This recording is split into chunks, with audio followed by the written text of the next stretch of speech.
आज हम लोग पढ़ेंगे क्लास 10th का वास्तविक संख्याएं जो चैप्टर 1 है। उसमें बिहार बोर्ड की परीक्षा में सबसे ज़्यादा पूछा जाने वाला जो प्रश्न है चैप्टर 1 से, वह आता है यूक्लिड विभाजन प्रमेयिका का। इससे रिलेटेड एक क्वेश्चन डेफिनेटली पूछा जाता है और मैक्सिमम प्रॉब्लम बच्चों को इस बात को लेकर के होता है कि आखिर ये है क्या, और इसको लोग रट लेते हैं, याद कर लेते हैं, बट कॉन्सेप्ट क्या है इस बारे में उन्हें हमेशा कन्फ्यूजन बना रहता है। तो आइए हम लोग इसको समझने की कोशिश करते हैं। एक छोटी सी कहानी से मैं आपको बताता हूँ। मान लीजिए एक व्यक्ति है जिसने बोला कि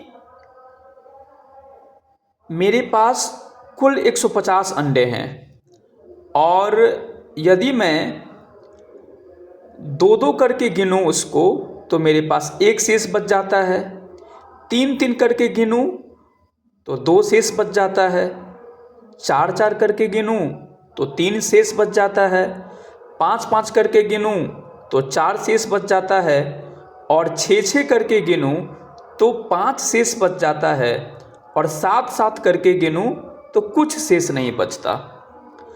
तो अगर मैथमेटिक्स के अकॉर्डिंग हम इस पूरे कहानी को लिखना चाहें तो मेरे पास कुल अंडों की संख्या है 150, जो मैंने लिखा है a बराबर 150। उसने बोला था जब मैं सात सात करके गिनता हूं तो मेरे पास कुछ भी शेष नहीं बचता। तो मैंने यहां पर लिखा है a बराबर 7p + 0। इसका मतलब हुआ जब मैं सात सात करके गिन रहा था तो मेरे पास 0 शेष बचा, कुछ भी शेष नहीं बचा। दूसरे कॉन्सेप्ट में मैंने लिखा a बराबर 6q + 5। अच्छा, कई लोगों को यह समझ में नहीं आएगा कि ये p और q क्या है। तो अगर हम सात सात करके अंडों को गिनेंगे तो हो सकता है 10 बार गिने हो सकता है 12 बार गिने हो, तो यही 10 और 12 का जो मान होगा, 10 और 12 जो मान होगा, यह या तो p का होगा या तो q का होगा। अर्थात जितनी बार हम अंडों को काउंट कर रहे हैं वही मेरा p और q का वैल्यू हो जाएगा। तो इसको मैथमेटिक्स के अकॉर्डिंग अगर हम लिख रहे हैं, एक फॉर्मेट में हम लिख रहे हैं, तो a बराबर 7p + 0 मैंने लिखा, फिर a बराबर 6q + 5 लिखा गया, क्योंकि जब 6 करके गिना था तो 5 शेष बचा था। फिर लिखा गया a बराबर 5s + 4, क्योंकि जब वह 5 5 करके गिना था तो 4 अंडे शेष बचे थे उसके पास, और जब 3 3 करके गिना तो 2 अंडे शेष बचे थे, और जब 2 2 करके गिना तो उसके पास 1 अंडे शेष बचे थे। यहाँ पर t नहीं बल्कि 1 होगा। तो मेरे पास ये जो 7 6 5 4 3 2 आया, यह मान लीजिए कि ये सभी b के वैल्यू हैं। तो मैंने लिखा यहाँ b बराबर 7 6 5 4 3 2, और आप देख रहे हैं कि यह जो b का जो वैल्यू है ये हमेशा ये सब जो 5 4 3 2 यहाँ 1 होगा। अर्थात यह जो b का वैल्यू है इससे यह जो शेष बचा है हमेशा कम ही है। अगर यह 6 है तो ये 5 है, यह 5 है तो ये 4 है, 4 है तो यह 3 है, और 3 है तो यह 2 है, और 2 है तो यहाँ पर 1, t नहीं बल्कि 1।